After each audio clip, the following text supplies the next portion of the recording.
Il existe de nombreuses habitudes et comportements toxiques qui peuvent empêcher quiconque d'atteindre ses objectifs et tout le monde peut les surmonter. Cela demandera des efforts, mais si nous procédons étape par étape, cela conduira à des améliorations réelles et visibles. Regardez la vidéo jusqu'à la fin car l'habitude numéro 3, si vous la connaissez, peut changer votre vie. La première habitude, se fixer de mauvais objectifs. Vous ne serez pas un être humain productif si vous vous fixez de mauvais objectifs. Beaucoup de gens se concentrent sur les mauvaises choses, les petites tâches quotidiennes ou les distractions qui les empêchent d'aborder le vrai projet. Prenez le temps de réfléchir à ce sur quoi vous concentrez vos efforts. Est-ce significatif? Cela vous aidera-t-il à avancer dans votre entreprise, votre vie personnelle ou relationnelle? Est-ce que cela aura un impact raisonnable sur votre vie? Ce sont les objectifs sur lesquels vous devriez vous concentrer. Il est possible de reporter ou d'oublier d'autres projets plus petits et moins importants.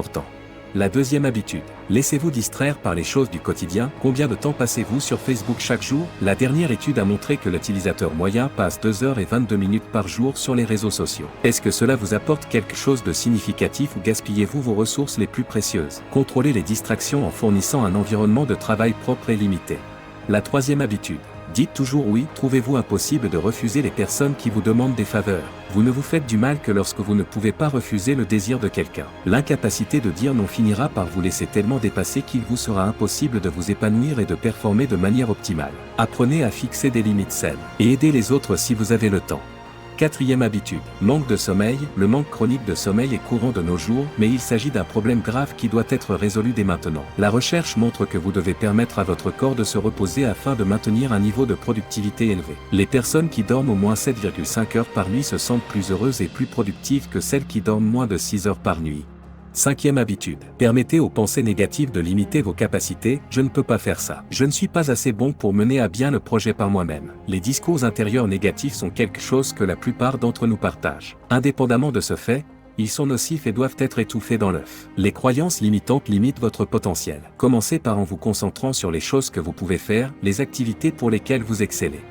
Sixième habitude. Procrastination. L'écrivain s'est souvenu d'un incident qu'il a eu avec l'un de ses professeurs à l'université, au cours duquel il lui a demandé de prolonger d'une semaine supplémentaire le délai de rédaction d'un article, et le professeur lui a demandé « Votre article serait-il meilleur si vous le soumettiez dans un délai raisonnable, dans une semaine ?» Par conséquent, vous ne devriez retarder les choses que lorsque vous pouvez bénéficier du temps supplémentaire pour faire un meilleur travail.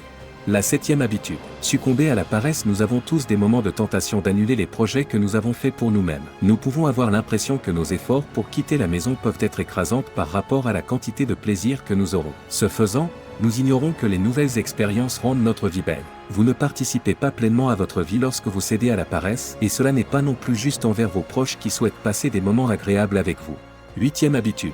Manque de curiosité. Les gens ont toujours été habitués à suivre le métier de leur père et à le pratiquer, et les femmes étaient incapables de choisir ce qu'elles voulaient, sans compter que la capacité d'apprendre de nouvelles choses était très limitée dans les sociétés anciennes. Aujourd'hui, l'accès à l'information est plus facile que jamais, mais ceux qui bénéficient de cet accès à l'information sont ceux qui lisent des livres, posent des questions, suivent leur curiosité et ont le plus grand pouvoir pour imaginer et façonner leur avenir.